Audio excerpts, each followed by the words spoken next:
They lower Michael the way careful hands lower a fragile heirloom. Slowly, so the world has a second to catch up. The straps hiss. The earth is the color of burned coffee. Damp air clings to my throat. A handful of strangers ring the grave. Colleagues from the renewable firm, our upstairs neighbor who once fed our cat, 2 nurses from hospice who didn't have to be here but came anyway. Michael's parents stand a step behind me, their fingers intertwined, their grief practiced and private. I can hear his mother's breath catch and right itself. It's a sound I will remember longer than the priest's words. My phone vibrates in my palm as the first shovel of soil thuds against polished wood. I wasn't going to bring it, but grief makes you superstitious, and I couldn't bear the idea of missing some final instruction from the universe. The screen lights, stark against the gray morning. Mom. We need to talk now. Below it, a stacked ledger of missed calls, 22, like tally marks carved into a prison wall. Mom 6 times, Dad 5, Rachel 9, even Jessica twice as if she remembered, in a sudden gasp, what today is. I don't open anything. Not yet. I draw air as if through a straw. The celebrant says, "Love is stronger than death," and I nearly laugh. Death is a granite fact. Love is handwriting that smudges if you run your thumb across it. Still I touch my ring, a pale groove where I spin it when I'm anxious. The band is loose now because care work steals weight the way fire steals oxygen. I whisper into the wet air, the line we stole from an old poem and turned into our daily benediction. I love you more than yesterday, less than tomorrow. The funeral director murmurs logistics. One more reading, then the final goodbye. I nod. Around us, umbrellas bloom with a papery flocking sound. Rain stipples the lacquered lid. Michael would have shrugged at the weather, tugged my hood up, said, "Free car wash," and made me smile in spite of everything. A wind lifts. Leaves skitter. Somewhere a car alarm chirps and stops. Life continues without shame. I slide my thumb across the phone and open the lock screen. Not to read, only to capture. The habit formed over months of being told subtle untruths. We called you back. You never answered. You never told us it was stage 4. You didn't ask for help. Evidence silences revision. I tip the screen just so and snap. The notification bar with time and date.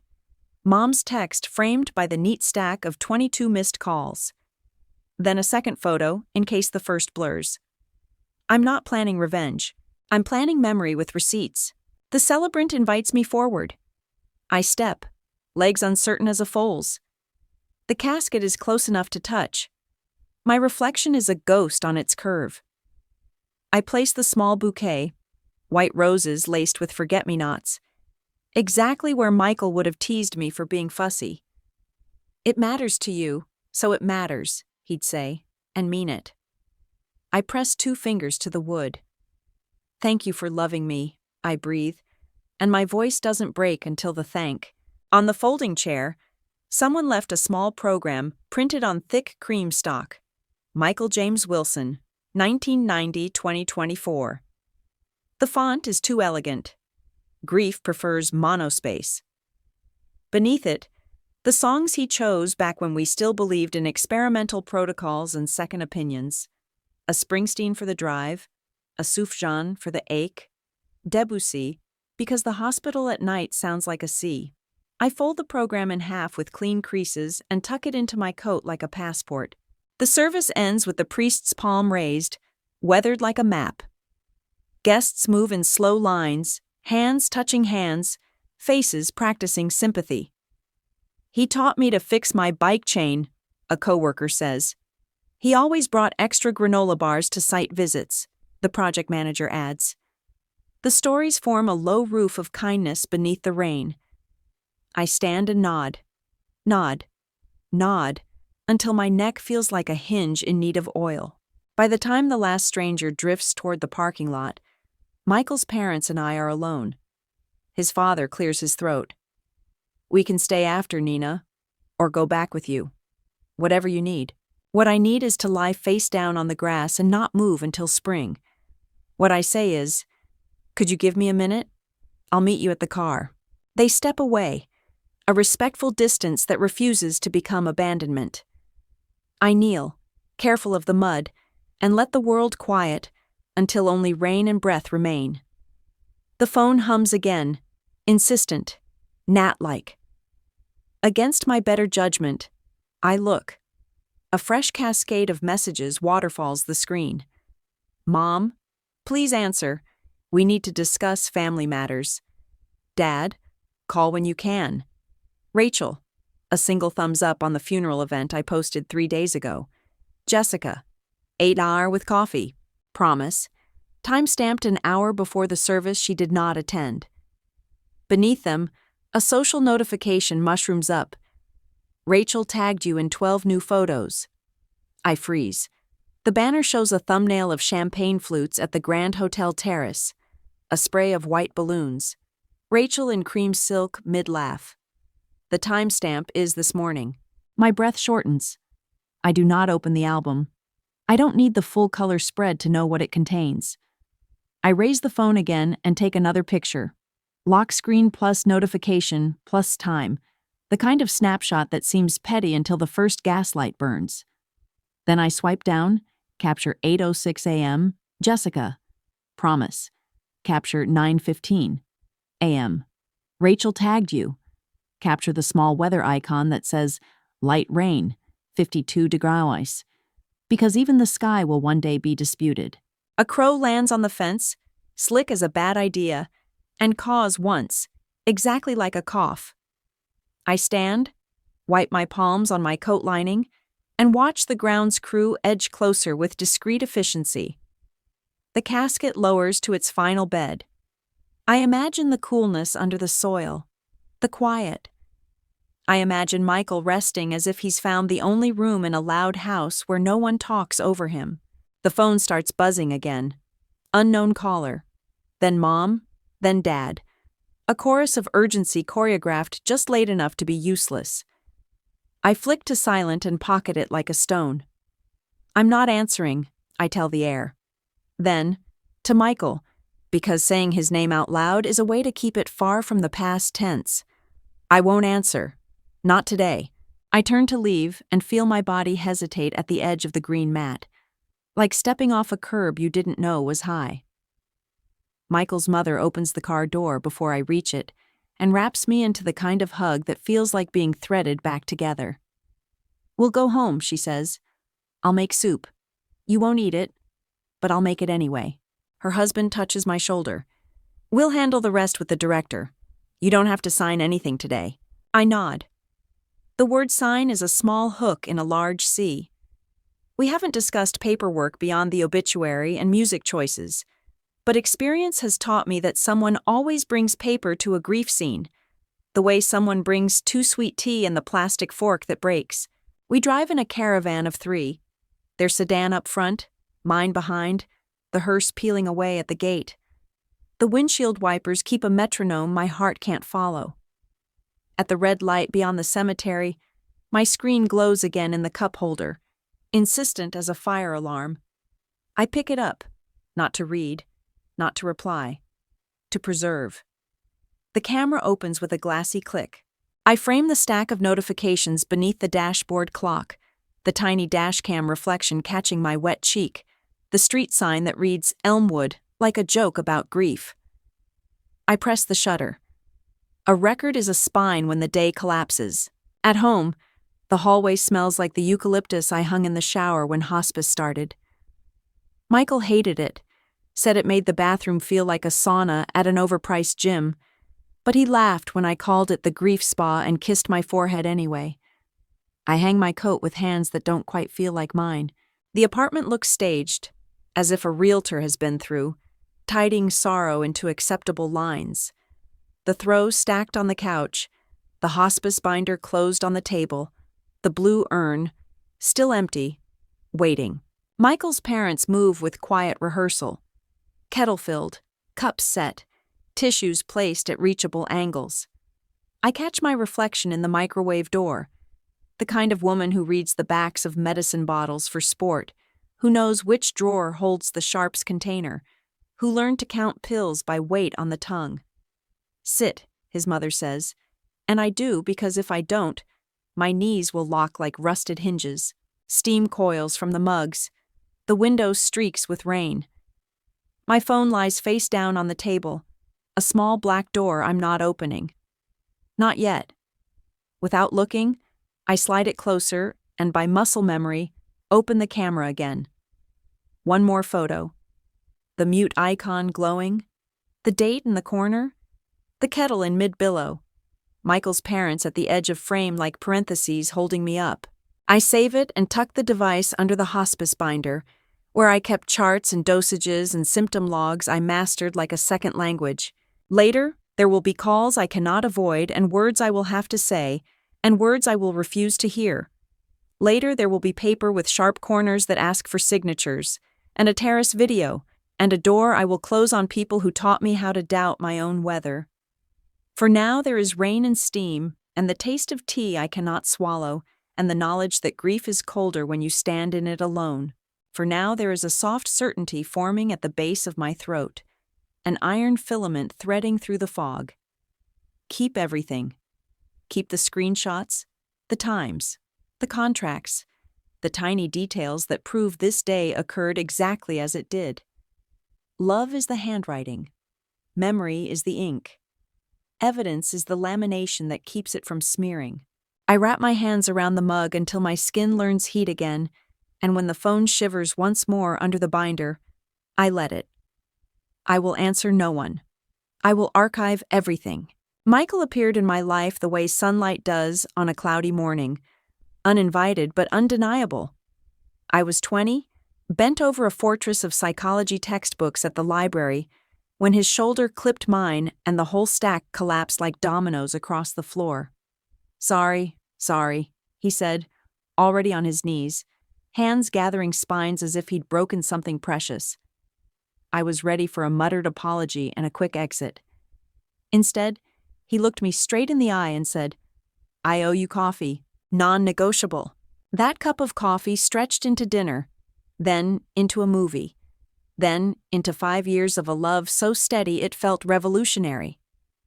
Michael was brilliant without arrogance, tender without fragility, principled without being rigid. He worked part-time to cover tuition, aced his engineering degree with honors, and still found Saturdays to walk dogs at the animal shelter. He believed work should matter, that love should be daily, and that promises meant something. I was smitten before I knew what smitten meant. My family never approved. To them, Michael's mechanic father and nurse mother weren't connections. They were deficits. He has nothing to offer you but student loans, my father said flatly at Thanksgiving. Think about your future. My mother phrased it with silkier disdain. Nina, darling, you can do better. A man like that cannot sustain the life you deserve. They said, deserve, like it was measured in square footage and luxury handbags. I wanted to scream, what about kindness? What about loyalty? What about someone who looks at me like I'm enough? We married without their money, because we understood that help comes with hooks. Our wedding was modest. An old church hall strung with borrowed fairy lights, a cake from the grocery bakery, a second-hand gown I altered myself. Michael's parents danced until midnight, laughter lighting their faces. My parents attended, stiff as mannequins, snapping polite smiles like brittle twigs. Rachel spent most of the night texting under the table. Jessica, maid of honor, childhood confidant, stood beside me, but her gaze kept drifting to Rachel's table, as if my sister's orbit had grown stronger than mine. Still, I clung to Jessica's presence like a scrap of our shared childhood hadn't yet been stolen. We built our marriage in a tiny apartment with peeling paint and a balcony barely big enough for 2 chairs. I worked as a marketing coordinator, Michael as a project engineer at a renewable energy firm. We lived in secondhand furniture, weekend city walks, ramen experiments, whispered plans for children and a dog and a yard we hadn't found yet. Dreams that were simple on paper, extraordinary in how fiercely we wanted to craft them ourselves. At every family dinner, the contrast grew sharper. My parents lauded Rachel's climb at a prestigious law firm, her boyfriends with glossy resumes, her glittering social circle. "When will you give us grandchildren?" my mother asked me. Her fork paused midair. 10 minutes later to Rachel, "Don't rush. Build your career. Children can wait." The hypocrisy wasn't even hidden. It was practically scripted. Michael would squeeze my hand under the table, his silent vow louder than their barbs. Jessica was there for some of those dinners. She saw how my accomplishments were skimmed over, while Rachel's smallest triumphs became parades. Once, after my parents left my graduation ceremony early to catch Rachel's dance recital, Jessica hugged me and whispered, "Your family is tough, Nina, but they love you in their way." At the time, I let the words soothe me. What I didn't realize was how Jessica was absorbing their narrative, how slowly, imperceptibly, she began to view me as less deserving. She became Rachel's shadow at brunches, Rachel's +1 at events. Still my friend, but with one foot in my sister's camp. Jessica's shift wasn't just social, it was strategic. Rachel's law firm circle was buzzing with corporate lawyers and junior partners. Jessica, ever the opportunist, began to treat those dinners less as awkward family obligations and more as networking banquets. I noticed her exchanging cards, laughing too loudly at Rachel's colleagues' jokes, speaking their language about mergers and firm politics. She told me once casually, "It doesn't hurt to build connections, Nina." I pretended to agree, but in my gut I felt it. The ground was tilting, and I was already standing at the lower edge. It started with headaches. Michael waved them off. Too much screen time, deadlines piling at the firm. But then came the fatigue. The morning he collapsed on our living room rug, with his coffee still steaming on the table. I will never forget the sound. Porcelain cracking against hardwood, his breath gone ragged, my own voice breaking as I called 911. The diagnosis came with brutal efficiency. Stage 4 glioblastoma. 6 months to a year with aggressive treatment, the oncologist said. Less without. The words didn't sound real. They hovered in the sterile air like a swarm of bees, stinging slower each time I replayed them in my mind. I called my parents first, voice trembling, certain that this would pierce their armor. My mother sighed, as if I'd told her the wrong caterer had canceled. "Oh, Nina, have you tried a second opinion? Doctors are so dramatic." My father's tone was transactional. "You'll need to plan carefully. Treatment costs money. Are you prepared?" Then, as if on cue, the conversation swerved. Rachel's boyfriend was planning a proposal. "We might be hosting a wedding," my mother said brightly, as if tragedy and celebration could coexist in the same sentence. I hung up and stared at the silent phone, bile rising. Michael's parents arrived 2 days later, bags packed, ready to move in temporarily. His father cooked. His mother handled laundry. They didn't ask. They acted. Meanwhile, mine sent texts that read like press releases. "Stay positive. Thinking of you. Rachel sends love." Jessica cried when I first told her. She promised to help, swore she'd be at the hospital, every step. But as Michael's body weakened, so did her presence. Work deadlines, stomach bug, family obligations. The excuses stacked like a flimsy Jenga tower. I'd text her updates that read, "Radiation tomorrow, he's scared," and she'd reply hours later with, "So sorry, can't talk, crazy day." I wanted to shake her, scream, "Your crazy day is my dying husband." Treatment was war. Radiation left Michael vomiting until dawn. Chemo hollowed him, carved 20 pounds off his already lean frame. His hair came out in clumps I gathered silently from the pillowcase. I learned to crush pills into applesauce, measure morphine drops, advocate with clipped, polite fury when a nurse forgot a scheduled med. I became nurse, researcher, wife, all while watching the man I loved shrink into someone unrecognizable. Bills mounted like a siege wall. Even with insurance, every MRI, every specialist consultation, every experimental trial was a new invoice stamped in red. My savings bled dry. I swallowed my pride and texted my father. "Can you help with some expenses?" His reply was chilling in its practicality. "We're a bit stretched with Rachel's engagement planning. Maybe next month. In the meantime, I can offer a family loan, 8% interest. We'll draft paperwork." My hands shook so hard I dropped the phone. An 8% loan from my own father, for cancer bills. Michael, pale but lucid, reached for my wrist. "Screenshot it," he whispered. "Save everything." And I did. The text. The PDF attachment labeled Family Loan Terms.pdf that landed in my inbox minutes later. A tidy document with repayment schedules, interest clauses, and my father's e-signature. Proof that when I begged for compassion, he sent me a contract. At night when Michael slept, I sat in the hospital chair scrolling through our family group chat.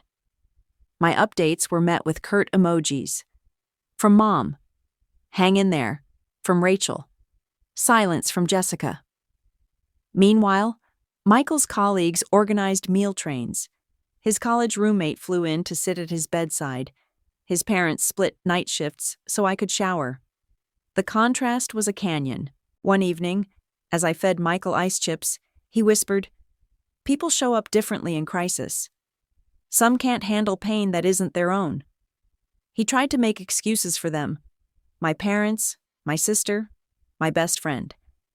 Even dying, he wanted me to believe the world wasn't so cruel. But I knew better now. I had the texts, the PDFs, the missed calls, all the proof of what love looks like when weighed against convenience. Hospice.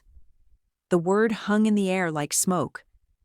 When Dr. Patterson said it, calmly, kindly, I felt the floor tip beneath me. Hospice meant giving up. Hospice meant the beginning of goodbye. Michael took the news with more grace than I could bear.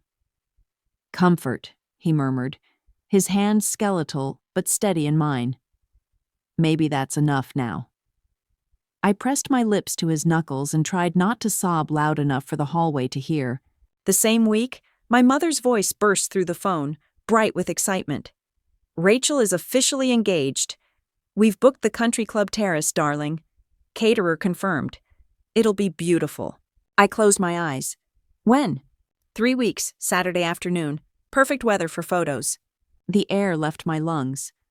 "Mom, the doctors say Michael has weeks, maybe days. I can't leave him." A pause, then clipped. "Nina, your sister only gets engaged once in her life. Surely Michael would understand one evening for family." "He is dying," I whispered, every syllable tasting like iron. "Well, we'll miss you then. I'll tell Rachel you send congratulations." And she hung up. I dropped the phone on the hospice bed rail. Michael stirred, cracked a weak smile. "Go if you need to. Don't let me hold you back." "As if I'd ever leave you for them," I said, my throat raw. That night, while Michael drifted under morphine, my phone chimed with a calendar invite. Grand Hotel Terrace. Engagement celebration. 12:30 p.m., 3:30 p.m. Sent to the whole family group. I stared at the glowing rectangle of hypocrisy until rage overtook grief. My thumb hovered, then tapped screenshot. Saved to a hidden folder with the others. Date, time, location. All logged against the doctor's note taped to Michael's chart. End of life stage. Patient may not survive the weekend. The house filled with medical rhythms. Oxygen hiss, morphine drip, the creak of nurses' shoes. I texted Mom again. "He's fading. Please come." Her reply, "We'll pray for him. Big day tomorrow. Rachel needs us rested." Jessica's text came too, shallow as puddles. "So sorry, overwhelmed helping Rachel with party prep. I'll come soon."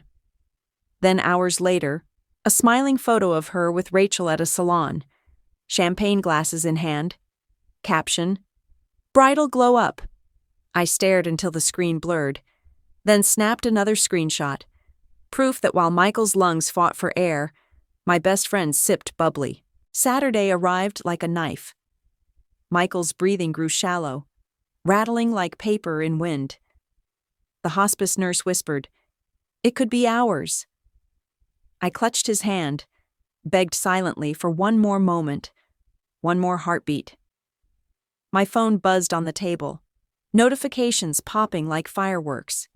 Rachel tagged you in 18 new photos. The thumbnails were all balloons and champagne flutes. I turned the phone face down, focused on Michael's chest rising, falling, rising. "I love you more than yesterday, less than tomorrow," I whispered again, though tomorrow felt like a place I would never reach. Michael's last night was the kind of silence that screams. The hospice nurse had explained what to expect. Breath slowing, then long pauses, then one final inhale that would not exhale. I sat in the recliner with his hand cradled in both of mine, counting each rise of his chest like a miser hoarding coins. At 3:27 a.m., he exhaled softly, and the silence that followed was absolute. I pressed my forehead to his knuckles, whispered, "Thank you for loving me," and stayed like that until dawn. His parents and I sat together, our grief 3 strands of the same rope. When the funeral home arrived to take his body, my legs nearly gave way. His father held me upright. His mother said through her tears, "We'll carry this together." The next hours blurred into paperwork and choices no one wants to make. Casket or cremation container? Which urn? Obituary length? Each question felt like betrayal, like whittling Michael down into manageable pieces. I remembered, in one of his lucid moments, he had whispered, "Cremate me. Simple service.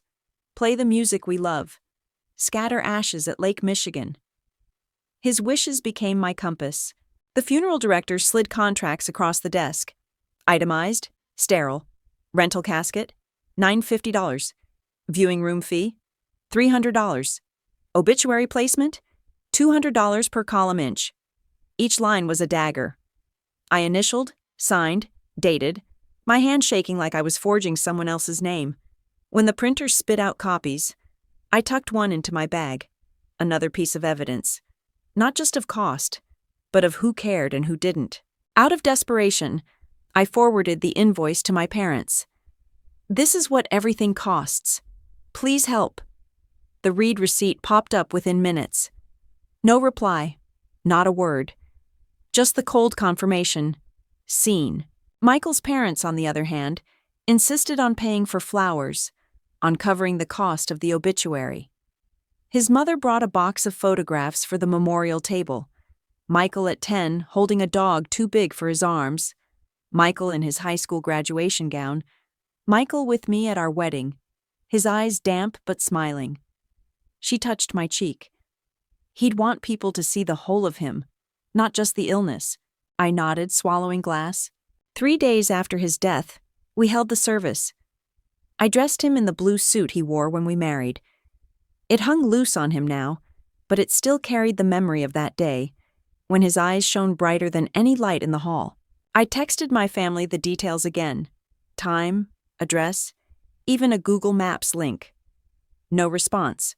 The chapel filled anyway. With Michael's colleagues, his college roommate who flew in from Seattle, our neighbors, even the cashier from the corner store who remembered how he always tipped for gum. Their stories wove a tapestry of the man I had loved, each thread another proof that his life mattered. When it was my turn to speak, my throat tightened. The empty row reserved for my family sat like a wound in the room. Still I stood. Michael taught me what love is. Not grand gestures, but small constancies. He made coffee every morning, even when he was late. He carried dog food up 3 flights of stairs. He showed me that being seen, truly seen, was the greatest gift. My voice shook, but I finished. I sat between his parents, their hands anchoring me. After the service, I returned home with a folder of documents and an urn of ashes. The apartment was too quiet, the bed too wide. The invoices, the receipts, the read receipts from my parents, all of it stared back at me like silent witnesses. Love was gone, but the paper trail remained. Tuesday morning dawned gray, drizzle streaking the windshield as I drove to the funeral home. Michael's parents were already waiting, his mother holding a tissue, his father steady but pale. I wore the only black dress I had managed to order online 2 days earlier. The fabric clung to me like a borrowed identity. The director led me into the viewing room. There was Michael, dressed in the blue suit from our wedding, the one that once hugged his shoulders but now hung loosely on his frame. My knees almost buckled. Flowers surrounded him, most sent by his colleagues, one large arrangement from his parents. A small bouquet I had picked myself, white roses with forget-me-nots, rested on the casket. Nothing from my family. Not even a card. I whispered the words we said every night before sleep. I love you more than yesterday, less than tomorrow, and pressed 2 fingers to the wood. By 9, guests began to arrive. Michael's co-workers shared stories, some that made me smile through tears. How he fixed a broken bike chain on site, how he never forgot anyone's birthday. His college roommate flew in from Seattle. Neighbors from our building brought casseroles. Real grief, real presents. At 9:30, I glanced at the empty row reserved for my family. Still nothing. Not my parents, not Rachel, not Jessica. My phone lay heavy in my lap. No missed calls, no texts. I clenched it, willing a notification to appear. At 10 hours, the service began. The celebrant spoke of Michael's kindness, his achievements, his devotion to me. Friends offered memories. His boss praised his renewable energy projects, saying his work would impact communities for decades. Each story built him back up, piece by piece, even as the casket reminded me he was gone. And then my phone vibrated. Against every instinct, I glanced down. Rachel tagged you in 12 new photos. My thumb hovered, trembling. I opened the notification. There she was, champagne flute in hand, standing on the Grand Hotel terrace draped in balloons and flowers. My parents on either side, grinning. Jessica in the background, raising a glass mid-toast. The timestamp, yesterday, 12:47 p.m. I felt bile rise. While I was choosing Michael's urn, they were brunching.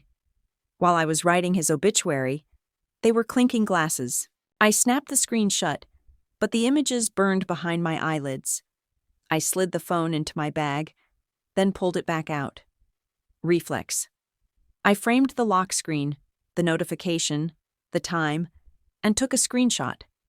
Another record. Another proof. The service ended in a blur. Michael's parents held me as we followed the casket outside to the cemetery. The rain softened, as if the sky was trying to match our grief. A small procession wound through the city streets to the quiet grounds where he would rest. At the graveside, the director gave me space. Michael's parents stepped back, their hands intertwined. I stood alone at the edge as the casket was lowered. Rain mingled with my tears. I love you more than yesterday, less than tomorrow, I whispered again, the words swallowed by the damp air. The first shovel of dirt hit wood. My phone lit up in my pocket. A message from my mother. We need to talk now. Below it, 22 missed calls. The house was a mausoleum when I returned from the cemetery. Michael's pillow still held the faintest trace of him. His watch sat on the dresser, ticking against a silence that threatened to consume me. I set the urn on the mantel and just stared. A week ago, he was still breathing beside me. Now his body was dust-sealed in blue ceramic. I was rinsing my teacup when my phone buzzed. Email from Timothy. Subject: You should see this. My stomach clenched. Timothy was one of Michael's colleagues, the kind who always brought extra granola bars to site visits. He had been at the funeral that morning, his grief genuine. His message was short. I happened to be at the Grand Hotel yesterday for a business lunch. I filmed something you should know about. I'm so sorry. Hands trembling, I tapped the attachment. The video opened to the hotel's outdoor terrace, lavish with white balloons and flower garlands. My parents, Rachel and Jessica, sat at a long table, champagne glasses raised. Bradford stood, giving a toast. His words were indistinct, but the audio sharpened as Rachel staggered to her feet, clearly tipsy. "I want to thank everyone for celebrating us," she beamed, "especially my parents who put this together despite my sister's drama." Laughter rippled through the table. Rachel raised her glass higher. "Seriously, Nina always has some crisis. First she married that nobody engineer against everyone's advice. Now she's making his illness the center of attention during my engagement." The camera panned. My mother patted Rachel's arm, not in reprimand, but in encouragement. My father nodded along. Then Jessica's voice, sharper than a knife. "Nina always was the queen of exaggeration. Remember when she thought she deserved valedictorian? Or when she acted like her graduation was a big deal?" More laughter. My chest constricted. My nails dug crescents into my palm. The worst was my mother leaning toward Jessica, words slurred just enough to sound casual. "She called last night saying Michael was dying and wanted us to come. The night before Rachel's party. So inconsiderate." A fresh roar of laughter. Champagne clinking. My best friend grinning. My parents beaming. My sister preening.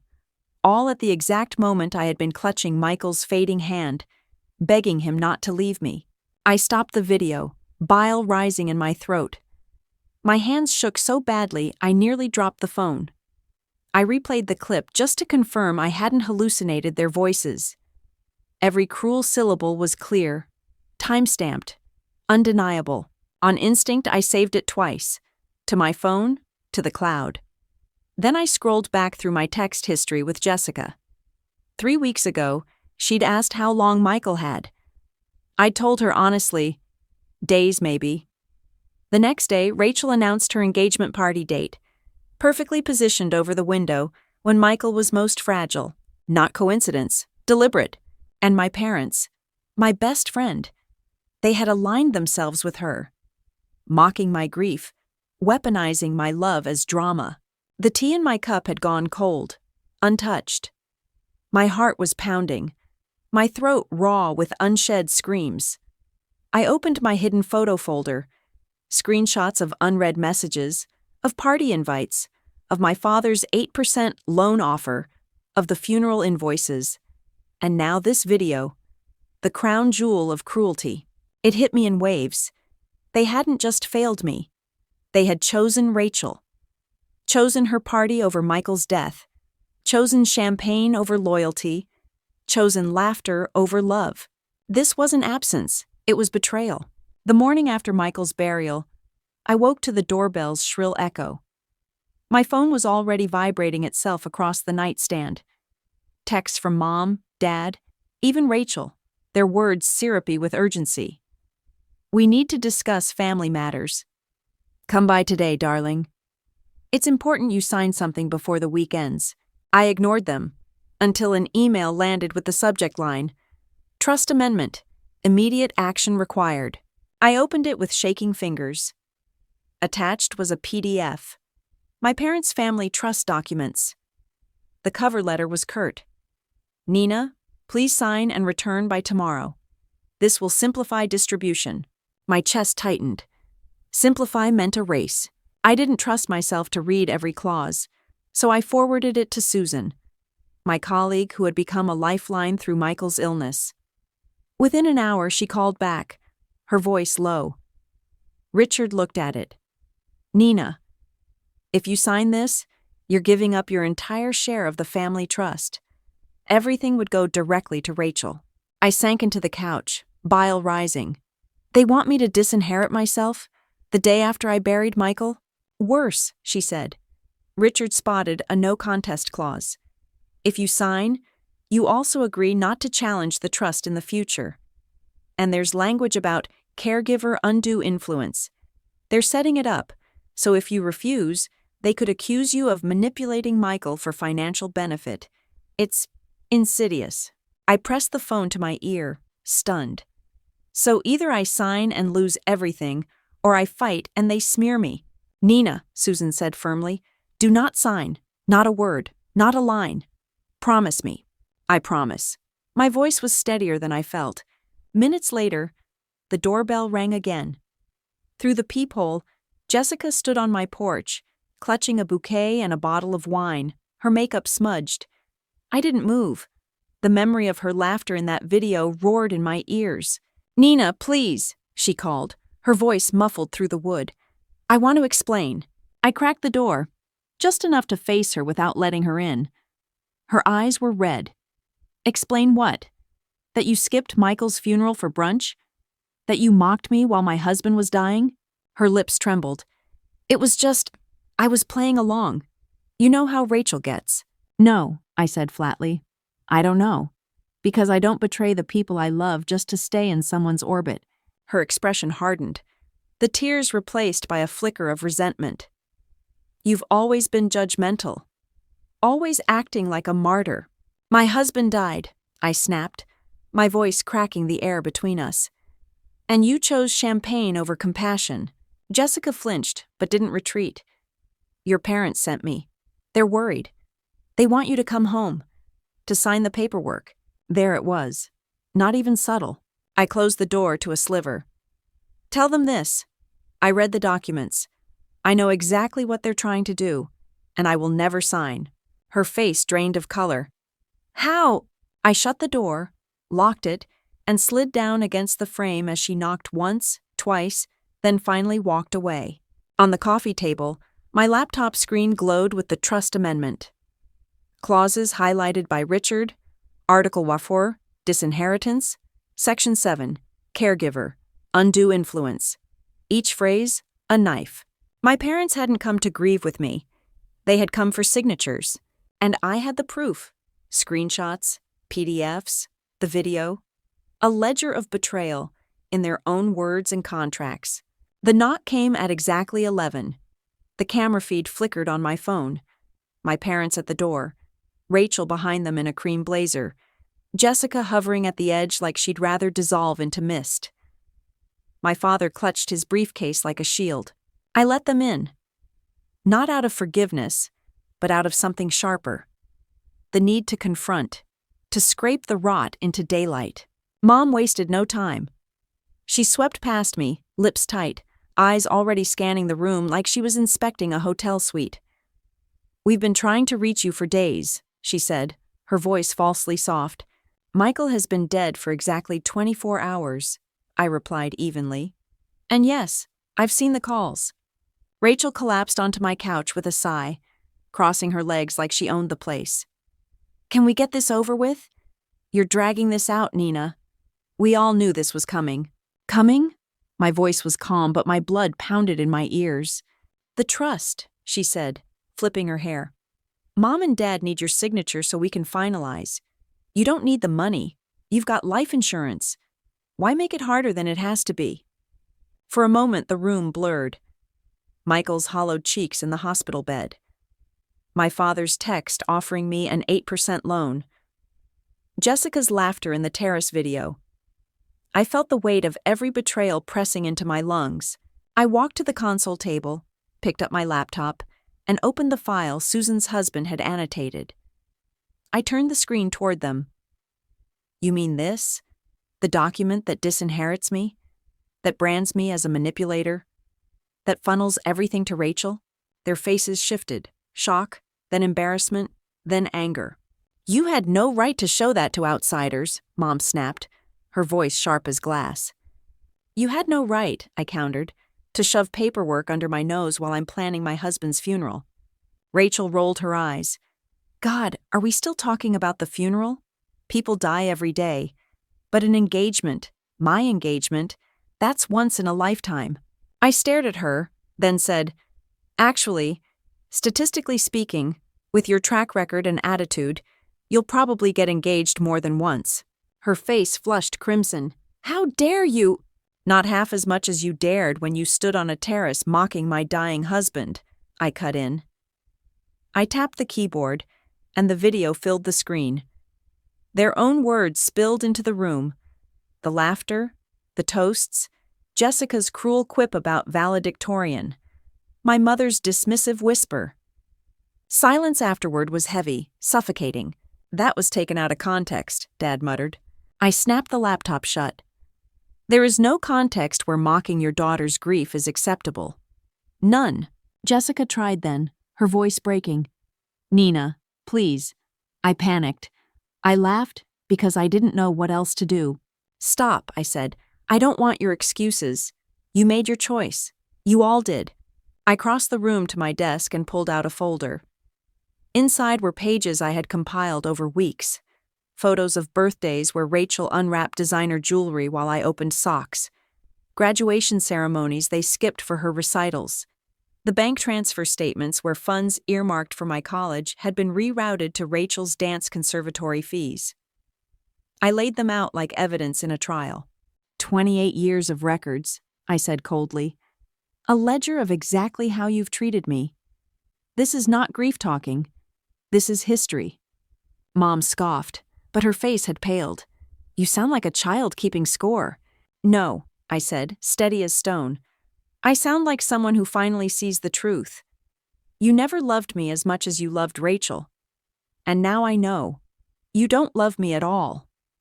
Rachel stood, pointing a manicured finger at me. Enough. Sign the papers, Nina. We're family. Stop acting like this is a courtroom. I took a breath that scraped like sandpaper. Family does not extort signatures after a funeral. Family does not laugh at graveside grief. Family does not disinherit daughters for convenience. My voice dropped to a whisper, sharp as a blade. You are not my family. Not anymore. After they left, the house felt like it had been fumigated with poison. Their perfume, Dad's aftershave, Rachel's sharp laugh, it all lingered in the walls like smoke after a fire. I opened every window and still couldn't breathe. That night, I sat at Michael's desk with my laptop, shaking as I changed every password. Email, bank, health insurance, even the smart thermostat. I didn't want to imagine what Rachel might do with a stolen login or what my parents might claim if they thought they still had access. Richard had warned me. Grief is when people press hardest. Protect yourself. So I did. I placed freezes with all 3 credit bureaus, filed alerts with my bank, set up 2-factor authentication everywhere. Each click was like hammering a nail into a new boundary. It didn't feel like paranoia. It felt like survival. The locks came next. The hardware store clerk didn't even blink when I asked for a full set of deadbolts. Michael's father came over with his toolbox, helping me install them. We didn't speak much. His silence was grief's twin. But when we finished, he put the screwdriver down gently and said, They won't get in without your say-so now. For the first time in days, I slept. Therapy started that week. Dr. Anderson's office was lined with shelves of books and a small fountain that trickled in the corner. You're carrying 2 funerals, she said in our first session. One for your husband, one for your family. Both are real. Both deserve mourning. I nodded, unable to speak, the words settling in my bones. The widow's support group was harder. Walking into that community room felt like stepping into a mirror maze. Everyone different, yet all reflecting the same wound. Sarah, a woman my age, told me she once wore her late husband's robe for weeks because she couldn't stand to fold it away. Elaine and Frank, in their 60s, said the hardest part was not the loss, but the quiet after. Their words stitched into my heart like patches on torn fabric. Meanwhile, Michael's parents became my lifeline. His mother brought soup I couldn't eat but warmed anyway for the smell. His father replaced the leaky faucet in the kitchen. They never pushed, never pried, just showed up. You'll always be our daughter, Sharon told me one night, handing me a care package. That doesn't change. The contrast was unbearable. My parents had offered an 8% loan, had demanded signatures on disinheritance paperwork, had skipped their son-in-law's funeral for champagne. And yet here were 2 people with no blood tie to me, reminding me what family was supposed to look like. I built routines out of rubble. Morning walks, journaling, one real meal a day. One grown-up thing, Sarah had said at group. So I did one thing. Pay a bill on time, clean the bathroom, send an email. Each tiny task a rebellion against the abyss. Late at night, when the house was quiet, I'd scroll back through my hidden folder. Screenshots of texts, copies of contracts, the video of that terrace laughter. Proof. It wasn't obsession, it was self-defense. Every time guilt whispered, maybe you exaggerated, the evidence answered no. You lived it. Grief was still a tide, but boundaries became my sandbags. Locks on the doors, freezes on the credit, therapy on Tuesdays, support group on Thursdays. And Michael's parents, steady as lighthouses, reminding me that not all family betrays. For the first time, I felt the faintest thread of safety weaving through the wreckage. The months that followed unfolded in jagged fragments. Some mornings I woke with lead in my veins, certain I could not lift myself out of bed. Other days, I managed 3 whole hours at work, grateful for a boss who treated grief like an injury instead of laziness. Therapy helped me give words to the ache. Complicated grief, disenfranchised mourning. Labels didn't heal, but they gave me a map. I clung to the one grown-up thing rule Sarah had taught me at group. Shower, pay a bill, cook an egg instead of opening a granola bar. Small victories stacked like sandbags against the flood. Michael's parents called every other day, never overstaying, always present.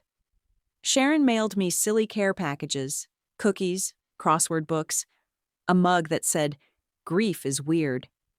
It made me smile through tears, but the quiet hours still pulsed with absence. I'd find myself scrolling through our photos at 2 a.m., his smile at the beach, the way he balanced our groceries like circus props. I whispered to the urn on the mantel, "You're supposed to be here." Meanwhile, news about Rachel trickled in, like rotten fruit tossed at my doorstep. First, a local article. Corporate lawyer Bradford Cole withdraws from firm amid financial impropriety probe. Days later, Mom called, not to ask how I was, but to announce, the wedding is postponed. Bradford's, under stress. I Googled his name and found whispers of fraud investigations. 2 weeks later, Dad suffered a heart attack. The family group chat lit up with panic. "Nina, we need your help with medical bills. Please call." I stared at the message until the letters blurred. I remembered his 8% loan offer, the trust paperwork, the brunch laughter. I did not call. Instead, I researched financial assistance programs, compiled links into a tidy email, and sent it back without a greeting or signature. Resourceful, clinical, distant. Jessica tried more earnestly. Long emails dripping with apologies. Handwritten letters on lavender stationery. "I miss you, Nina. I was wrong. Please let me prove it." I read them all, felt a hollow ache, then folded them into a drawer. Dr. Anderson's words echoed, "Boundaries are not grudges. They are protection." Amid the wreckage, I found purpose. I took a portion of Michael's life insurance payout, money that felt too heavy to spend on myself, and established the Michael Wilson Engineering Scholarship at our university. Renewable energy students would apply each year, their essays echoing his passion. When I signed the endowment papers, my hands shook, but for the first time since his death, it wasn't from despair. It was from pride. Volunteering at the oncology wing came next. Twice a week, I sat with patients during chemo, offering tea or silence. At first it was agony. Every beep of the IV reminded me of Michael's decline. But gradually, the service became healing. Each hand I held was a way of telling him, "I remember. I honor you." My blog grew too. What started as private journaling turned into public essays about grief and resilience. Strangers wrote back saying, "This helped me survive the night." Their words became a chorus that drowned out the memory of Rachel's laughter. Michael's parents visited on the 1-year anniversary. Together we drove to Lake Michigan, scattering some of his ashes into the blue waves. His father put his arm around me. "He would have loved this day," he said. His mother whispered, "He'd be proud of you." I couldn't speak, only nodded as the wind carried pieces of him out to sea. For the first time in months, grief felt less like a prison and more like a scar, always there, but no longer gaping open. 2 years after Michael's death, I stood once more at his grave. The stone was simple, the way he would have wanted. His name, the years too short, a line of poetry. Love endures. I placed fresh lilies and whispered, 2 years, love. Sometimes it feels like yesterday, sometimes like another life. The garden I now tended back at my little house was full of green things, vegetables, flowers, herbs that filled the kitchen with scent. I had a new rhythm: part-time marketing work, evenings teaching grief workshops at the community center, weekends spent volunteering in the oncology wing. My chosen family filled the gaps: Sarah with her wry humor, Elaine and Frank with their Sunday dinners, Susan and Richard with their unwavering counsel. That morning, as I brushed dirt from my hands, I saw movement along the path. Jessica. She carried a small bouquet, her steps hesitant. Time had changed her. Less polished, softer at the edges, eyes shadowed with regret. She stopped when she saw me. "I can come back later," she offered. "It's okay," I said, surprising myself. She laid the flowers beside mine and stood quietly. "I come every year," she admitted. "It doesn't make up for missing the funeral." Nothing could, but I wanted to acknowledge him properly. I studied her face. She looked sincere, not rehearsed. "Why now?" I asked.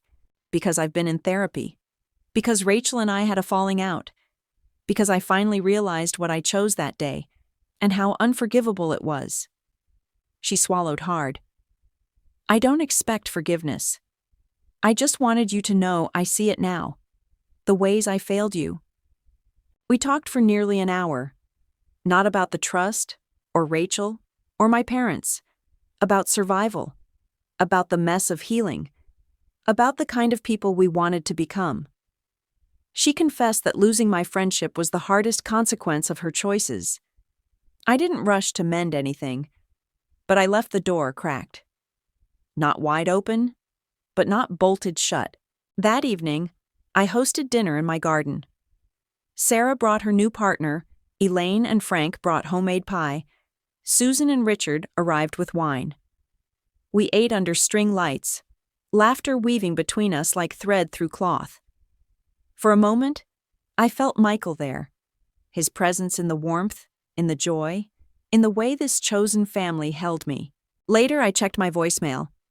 A message from the community center director. "Nina, congratulations. Your grief workshop has been approved for funding through the city grant. You'll be leading the program next season." I sank onto the porch steps, phone pressed to my chest. Michael had once written, "Use your strength not just to endure, but to build." And here I was, building. Not the life I planned, but one that honored him and myself. The lesson was etched clear. Family isn't blood or contracts or childhood promises.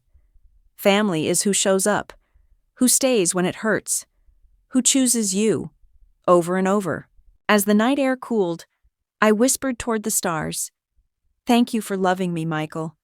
I'm building a beautiful life, just like you wanted." For the first time in years, I believed it.